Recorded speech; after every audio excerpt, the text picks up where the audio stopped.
Nossa, que casa aqui, ó. Será que tem alguém lá? Bom, se tem uma casa, né? Com certeza deve ter alguma pessoa. Ei, alguém aí? Ei! Ah, vou abrir a porta. Ai, quem é você? Você tem uma asa!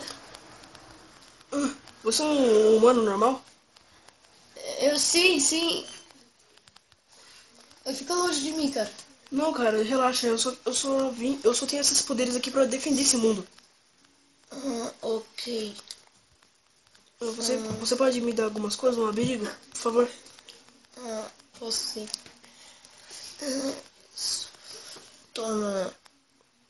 Pega pra você Obrigado. parece ser uma boa pessoa.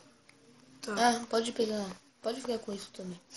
Ah, isso aqui também é uma das coisas que eu mais ligo, mas pode ficar. Ok.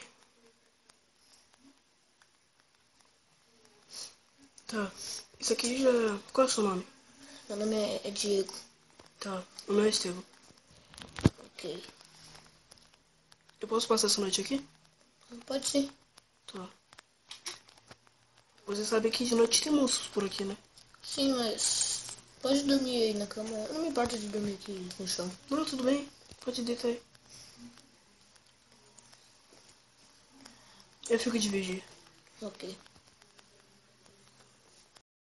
Tá bom, vou ficar vigiando aqui, beleza? Daqui a pouquinho já amanhece o dia e eu vou embora.